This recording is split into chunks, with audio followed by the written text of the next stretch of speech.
শিলিগুড়ি পুর নিগমের সরবরাহ করা জল পানের যোগ্য নয়, তাই সেই জল পান করতে নিষেধ করেছে পুর নিগম। বুধবার শিলিগুড়ির মেয়রের ঘোষণার পর থেকে আতঙ্কে শহরবাসী। পানীয় জলের আউটলেটগুলোতে উপচে পড়েছে ভিড়। অধিকাংশ শহরবাসী দোকান থেকে পানীয় জলের বোতল কিনছেন। শিলিগুড়ি শহরের পাড়ায় পাড়ায় যেসব টিউবওয়েল রয়েছে সেখানেও ভিড়। ভোর থেকে লম্বা লাইন। প্রতিশ্রুতি মতো ইতিমধ্যেই শিলিগুড়ি পুরসভার তরফে জলের ট্যাঙ্ক বিভিন্ন ওয়ার্ডে পাঠানো হয়েছে। তা সত্ত্বেও শহরবাসীর প্রশ্ন, মহানন্দা নদীর জল এমনিতেই দূষিত, তারপরও কেন মহানন্দার জল সরবরাহের সিদ্ধান্ত নিল পুর নিগম? দিন 5 আগে জল পরীক্ষার জন্য পাঠানো হলেও বিকল্প ব্যবস্থা করা হয়নি কেন, এমনটাই প্রশ্ন তুলছেন শহরবাসী। এ বিষয়ে স্থানীয়দের কি অভিযোগ রয়েছে শোনাবো। কোনো শেষ নাই, এতে মানে মৃত্যুর মুখে ছেড়ে দিচ্ছে সবাইকে আমাদের। হ্যাঁ, এটা এখন কার দোষ কী যায় না, বিচার আপনারা কবে করবেন, কবে এর বিচার হবে? কারণ বিচারের বাণী তো নিবৃত্তি চিরকাল কান্দে, এর কোনো সঠিক বিচার হয় না। দলাদলি সংকীর্ণ রাজনীতির ফলে মানুষের সব বোধ শক্তি, বিচার বুদ্ধি ভয়ে কেউ কিছু বলতে পারছেন না। আতঙ্ক তো হবেই, কারণ বাড়িতে ছোট বাচ্চা আছে। হ্যাঁ, এত ওষুধ দিয়েছে জলে, এই জন্য এত ভয়েই তো এখান থেকে জল নেওয়া। ভীষণ পুরোটাই কাল যখন শুনেছি, শোনার পরে কাল তো জল পাইনি। কাল ওই কুয়োর জল, কারো বাড়ি থেকে অ্যাকোয়ার্ড জল এই করে চলেছে। আজকে সকালবেলা যেই খবর পেয়েছি এখানে জল, পাশের বাড়ির দাদাকে ধরেছি, আমাকে নিয়ে চলুন জল আনবো। আমি ওনার গাড়িতে চেপে চলে এসেছি জল নিতে, ভীষণ আতঙ্কিত। যেমনটা শোনা গেল, শহরবাসীরা যথেষ্ট আতঙ্কিত রয়েছেন।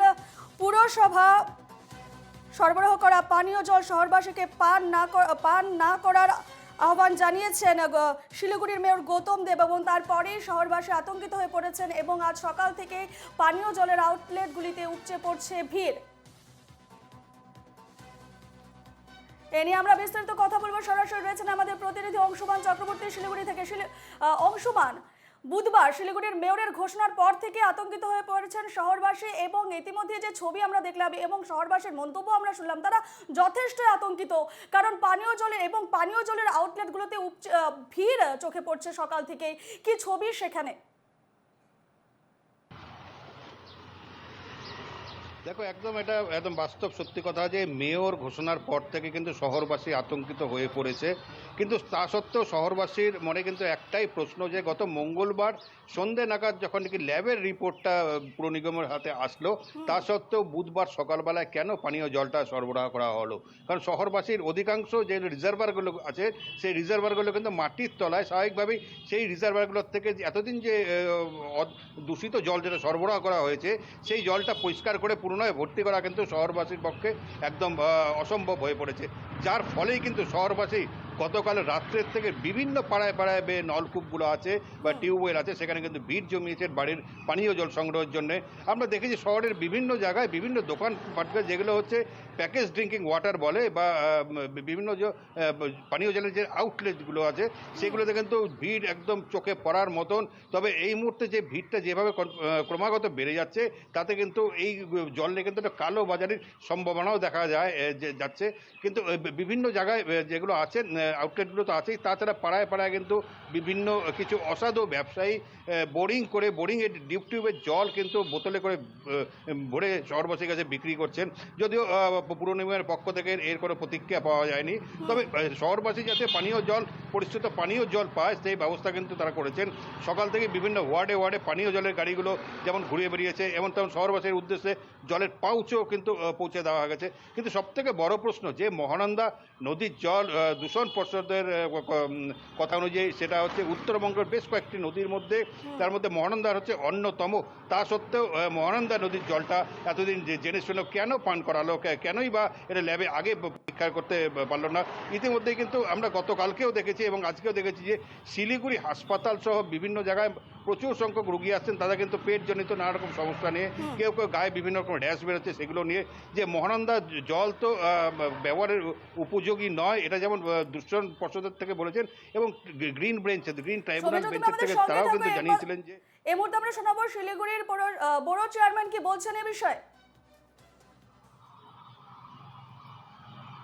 সেই জলটা যে মানুষের খেলে অসুবিধা হতে পারে, এটা জেনেই মানুষকে আগামী 2 তারিখ পর্যন্ত এই জলটা খেতে না করা হয়েছে এবং বিকল্প ব্যবস্থা হিসাবে ইতিমধ্যেই প্রত্যেকটি ওয়ার্ডে পানীয় জলের ট্যাঙ্কার, কিছু ওয়ার্ডে সকালে, কিছু ওয়ার্ডে বিকালে পরিষেবা দেওয়া হচ্ছে এবং কনসার্ন কাউন্সিলররা এবং ওয়ার্ড কমিটির থেকে নাগরিকদের সেই জায়গায় জানিয়ে দেওয়া হয়েছে যে যেখানে যেখানে গাড়ি দাঁড়াবে সেখান থেকে তারা পানীয় জল সংগ্রহ করতে পারে। তার আমাদের সঙ্গে রয়েছেন আমাদের প্রতিনিধি সৌমিত্র। সৌমিত্র, তোমার কাছ থেকে আরো একটা বিষয় জানতে চাইবো যে পুরসভার সরবরাহ করা পরিশ্রিত পানীয় জল কতদিন লাগবে পেতে শহরবাসীকে?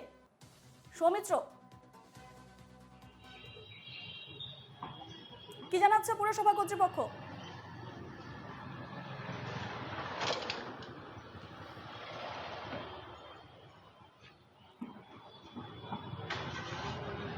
সৌমিত্র, আমি জিজ্ঞেস করছি যে পুরসভার সরবরাহ করা পরিশ্রুত জল পেতে আর কতদিন সময় লাগবে? পুরসভা কর্তৃপক্ষ কি জানাচ্ছে?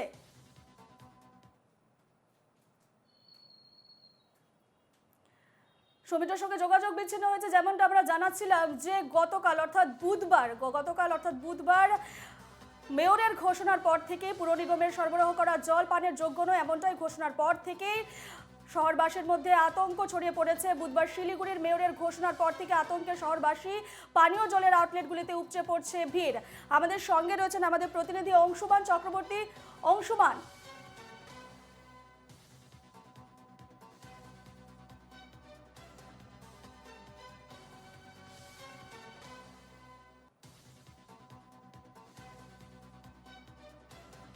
শহরবাসীর মধ্যে একই প্রশ্ন যে মহানন্দা নদী এমনিতেই উত্তরবঙ্গের বিভিন্ন নদীর মধ্যে অন্যতম একটা দূষিত নদী এবং নদীটা যেখান থেকে ঢুকেছে অর্থাৎ শহরে যে আমাদের যদি গুরুম বস্তি, সেই গুরুম বস্তি থেকে নদীটা আসার পর দেখা যায় অধিকাংশ খাটালের জল এবং প্রচুর ড্রেনের জল কিন্তু মহানন্দায় মিশেছে এবং এই মহানন্দায় শিলিগুড়ির মহানন্দা ব্রিজ থেকে দেখলেই লক্ষ্য করা যায় সেখানে কিন্তু গরু মোষকে স্নান করানো হয়ে থাকে জলে। বেশ, অংশুমান, তুমি খবরে নজর রাখো। আপাতত তোমাকে ধন্যবাদ জানাচ্ছি।